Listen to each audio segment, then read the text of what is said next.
इधर गंभीर आर्थिक संकट से जूझ रहे पाकिस्तान को तो जैसे शर्मिंदगी झेलने की आदत ही पड़ गई। एक कप चाय तक के लिए तरस रहे पाकिस्तान को एक बार फिर इंटरनेशनल बेइज्जती का सामना करना पड़ा है। और यह तब हुआ जब पीआईए यानी पाकिस्तान इंटरनेशनल एयरलाइंस के एक प्लेन को रूस ने ओवरफ्लाइट क्लियरेंस देने से इनकार कर दिया, जिसके बाद पाकिस्तान की राजधानी इस्लामाबाद से टोरंटो जा रही फ्लाइट को अपना रूट बदलना पड़ा। असल में ये नौबत इसलिए आई क्योंकि पाकिस्तान इंटरनेशनल एयरलाइंस ने अभी तक रूस की ओवरफ्लाइट फी यानी उस देश की एयर स्पेस के इस्तेमाल के लिए जो पैसे देने होते हैं उसे नहीं चुकाया है। इसी वजह से पाकिस्तान के विमान को ओवरफ्लाइट क्लियरेंस नहीं मिली, जबकि किसी दूसरे देश की एयर स्पेस या वहां के एयरपोर्ट का इस्तेमाल करने के लिए ओवरफ्लाइट क्लियरेंस लेना जरूरी होता है। लेकिन पैसे नहीं चुकाने की वजह से रूस ने अपने एयर स्पेस में पाकिस्तान के विमान की एंट्री पर रोक लगा दी, जिसके बाद उसे रास्ता बदलने के लिए मजबूर होना पड़ा और इस्लामाबाद से टोरंटो जा रहे पीआईए के विमान को दूसरे रूट से जाना पड़ा। और बात जंगल में आग की तरह फैली, जिससे पाकिस्तान को एक बार फिर इंटरनेशनल बेइज्जती उठानी पड़ी, क्योंकि रूस के मना करने के बाद उसे अपने विमान को कराची बुलाना पड़ा और फिर वहां से उसे रूस की जगह यूरोप के देशों की एयर स्पेस से होते हुए टोरंटो भेजा गया, जिसके लिए ईरान, तुर्की और यूरोप के रास्ते का इस्तेमाल करना पड़ा, जिसकी वजह से न सिर्फ दूरी बढ़ी बल्कि पाकिस्तान को ज्यादा पैसे भी खर्च करने पड़े। ये घटना 17 जून की बताई जा रही है और जिस वक्त ये सारा बखेड़ा हुआ उस वक्त पीआईए की उस फ्लाइट में 250 से ज्यादा पैसेंजर मौजूद थे, जो विमान के कराची लौटने के बाद काफी घबरा गए थे। हालांकि इसके पीछे पाकिस्तान की यह दलील है कि रूस पर लगाए गए अंतर्राष्ट्रीय प्रतिबंधों की वजह से पैसा ट्रांसफर करने में दिक्कत आ रही है और इसी वजह से उसे विमान को रूस की एयर स्पेस की जगह दूसरे रास्ते टोरंटो भेजना पड़ा।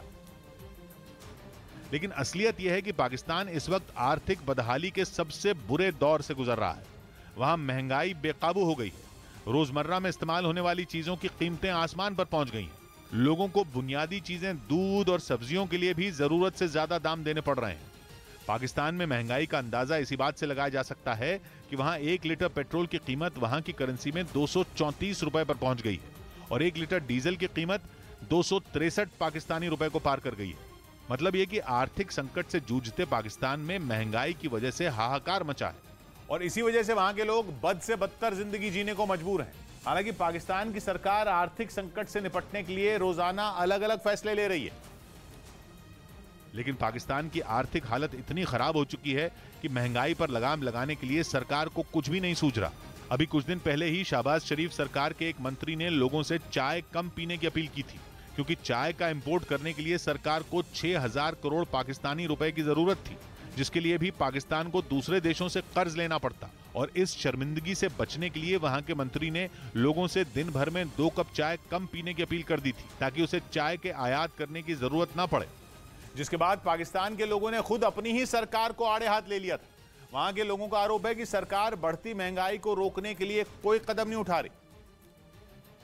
लेकिन सच्चाई यह है कि पाकिस्तान की मौजूदा हालत ऐसी हो गई है कि सरकार चाहकर भी कुछ नहीं कर सकती, क्योंकि पाकिस्तान पहले से ही लाखों करोड़ों के कर्ज तले दबा हुआ, जो उसने आईएमएफ और चीन समेत कई देशों से लिए थे। एक रिपोर्ट के मुताबिक 2013 में पाकिस्तान पर करीब 8,87,000 करोड़ रुपए का लोन था, जो अप्रैल 2021 तक बढ़कर वहां की करेंसी में 18 लाख करोड़ हो गया। इस कर्ज को चुकाने की बात तो दूर, पाकिस्तान फिर कई देशों के आगे हाथ फैलाने की तैयारी कर रहा है। उसका विदेशी मुद्रा भंडार भी खत्म होने के कगार पर है, जिसकी वजह से वो दूसरे देशों से सामान आयात नहीं कर सकता। यानी वहां की अर्थव्यवस्था पूरी तरह चौपट हो चुकी है। ऐसे में सरकार के मंत्री लोगों के हाथ पांव जोड़ने के लिए मजबूर हो गए हैं, ताकि डिमांड कम कर वो बढ़ती महंगाई पर काबू पा सकें। भारत ने फिर अफगानिस्तान की मदद के लिए हाथ बढ़ाए। अफगानिस्तान में आए भूकंप के बाद भारत की तरफ से 2 विमानों के जरिए राहत सामग्री वहां की राजधानी काबुल भेजी गई। भारत की ओर से दी गई इस मदद में टेंट, बिस्तर और कंबल समेत कई जरूरी चीजें हैं। अब ये चीजें वहां यूएन और दूसरे सामाजिक संगठनों के जरिए पीड़ितों में बांटी जाएंगी। वहीं भूकंप के बाद राहत और बचाव के लिए मिली इस मदद पर अफगानिस्तान ने भारत का शुक्रिया अदा किया और भारत को उदार दोस्त बताया। अफगानिस्तान में आए इस भूकंप से 1100 से ज्यादा लोगों की मौत हुई है। बड़ी खबर रूस यूक्रेन जंग को लेकर है। यूक्रेन की तरफ से भी रूस पर जमकर पलटवार किया जा रहा है। आपको बता दें कि यूक्रेनी सेना ने रूसी सेना पर गोले दागे हैं और उसका एक वीडियो भी सामने आया है, जिसमें गोले दागते हुए देखे जा सकते हैं यूक्रेनी सैनिक। तो यूक्रेन के सैनिक लगातार रूसी सैनिकों के हमले का जवाब दे रहे हैं। पलटवार का वीडियो भी सामने आया है। यूक्रेनी सैनिकों ने गोले दागे हैं और गोले दागते हुए तस्वीरें भी हम आपको दिखा रहे हैं। रूस यूक्रेन जंग से जुड़ी ये बड़ी खबर। इधर एक तरफ जहां कनाडा, अमेरिका और ब्रिटेन जैसे देशों में महंगाई दशकों पुराने रिकॉर्ड तोड़ रही है, वहीं भारत के हालात दुनिया की इन महाशक्तियों के मुकाबले काफी बेहतर हैं। दावा यह है कि भारत की अर्थव्यवस्था का मॉडल ही कुछ ऐसा है कि दुनिया में मचे हाहाकार के बावजूद भारत पर ज्यादा असर नहीं हुआ। हालांकि भारत के पड़ोसियों का हाल बेहाल हो चुका है। श्रीलंका तो घुटनों पर है। श्रीलंका की अर्थव्यवस्था तो पूरी तरह बेदम हो चुकी है। वहां केवल पेट्रोल और डीजल की नहीं बल्कि खाने पीने के सामान तक की किल्लत है।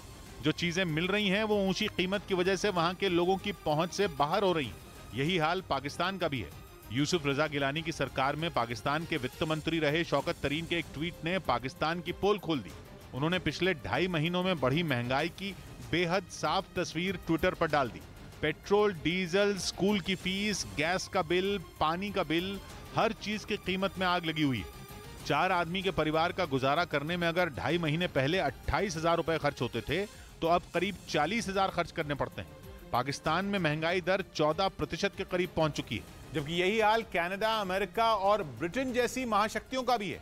यूरोप तक में यूक्रेन की जंग के बाद से हालात बिगड़े हुए हैं और तकरीबन सभी बड़े देश महंगाई से बेहाल हो रहे हैं।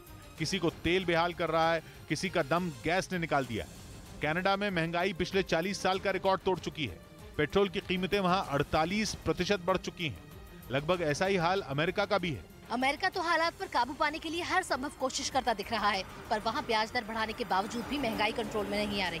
ऊपर से पेट्रोल और डीजल की कीमतें अब तक के अपने सबसे ऊंचे स्तर को छू चुकी हैं। ब्रिटेन में भी महंगाई 1983 के बाद के सबसे ऊंचे स्तर पर है। वहां खाने पीने की चीजें तक लगातार महंगी हो रही हैं। इन महाशक्तियों में रहने वाले लोगों ने दशकों से महंगाई की ऐसी मार नहीं झेली थी जैसी अब महसूस कर रहे हैं। ब्राजील, जर्मनी, पोलैंड, मिस्र, रूस, हर देश महंगाई के आगे घुटने टेक रहा है।